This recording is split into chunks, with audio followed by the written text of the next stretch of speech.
Baseball cards come in all different shapes and sizes. Some worth a lot of money, some not as much. This card, for example, cool. This card, also kind of cool. This card, pretty cool. This card, pretty big. Baseball cards are all different shapes and sizes, but one will remain the greatest, and that is the Honus Wagner T206. Hi, my name is Carter Bradley, and I am talking to you about the T206 and its effect on baseball cards. The T206 is a Honus Wagner baseball card created in the late 1800s, early 1900s.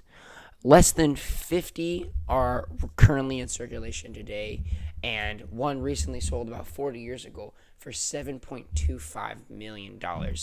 Many of these cards have been sold, but this is the most expensive of any recent sale. The man on the card is Honus Wagner, a Pirates Hall of Fame infielder. Honus had a career batting average of .328, which basically means he was a really, really good hitter his whole career. He was also an 8-time batting title champion, which, in other words, means he was the best batter of everybody in baseball for 8 seasons. Now, put this in perspective, most good baseball players only play about 8 okay seasons, but to be the best hitter in 8 seasons is saying something. He also had a career WAR of 131. WAR is a very advanced stat that I won't completely break down, but it stands for wins above replacement, and WAR basically shows how good you are, and the average player averages about 8 WAR per season. Honus was averaging about 10 or 11 because he was that good. Honus' effect, and people in Pittsburgh, they loved him.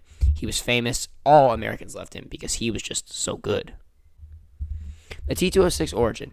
The T206 was made by the American Tobacco Company. The American Tobacco Company was pretty common in that time and were known to use marketing strategies to sell their cigarettes. So what they did was they put baseball cards, these thin paper baseball cards, inside of their cigarette boxes, and they would sell them. Only 200 were ever distributed to the public because Honus Wagner made them stop selling them. Now, you're probably wondering, why would he stop that? I mean, come on, he's got to be making some money off it. Well, first of all, he wasn't making any money off it. They never consulted him before they did it. And they were selling these cigarettes without laws, restrictions to children and to minors and kids who should not be smoking cigarettes. And Honus Wagner knew this and was like, I don't want them selling cigarettes to kids just so they can have a baseball card of me. He thought that was immoral and wrong, so he made them stop selling. That's why only 200 were ever distributed to the public. The T206 value. The T206 is worth $7.25 million. Now, the reason this specific T206, the one you see in the picture here, is worth $7.25 million is because of its condition it's in. The T206 was released a very, very long time ago, over 120 years. So, to have a card in a PSA 5 after being alive for 100 years is saying a lot.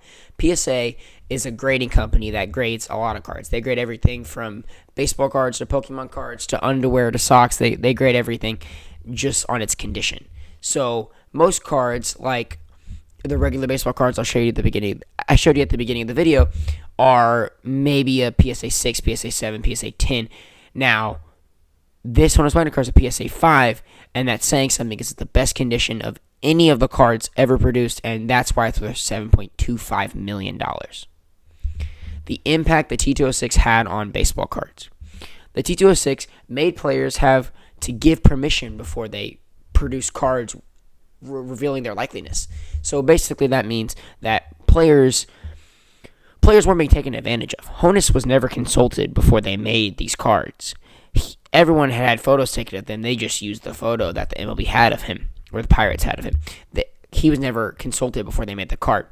So this shows how MLB players should have permission before they use their faces. They're not just robots, or they're not just models. It also opened America's eyes to the value of sports memorabilia. And, like I say here, autographs, numbered cards, memorabilia pieces, and graded cards all became very popular after this. Autographs would be like this Julio Rodriguez card. It's a 1 of 1 because he autographed it. This Wander Franco card is a 1 of 1. It's numbered. Now, this means it is a single. There's only one ever created in the world, and that is that one. This baseball right here, this Babe Ruth signed baseball, is also technically a 1/1 because Babe Ruth only signed that baseball one time. And then finally, this one on the right is a PSA graded Shohei Ohtani card, a PSA 10, Gem Mint is what they call them. That is valuable because it's a Gem Mint 10. It's the peak condition that card can be in. So the T206 taught America and taught myself as well how players have the right to their identity that's being put on these pieces of cardboard and on these baseballs and these bats. And Honus Wagner made that relevant because he argued and made them stop producing something that was being sold to cigarettes were being sold to children. He knew that was immoral, so he made them stop and stop using his likeliness for bad things like this.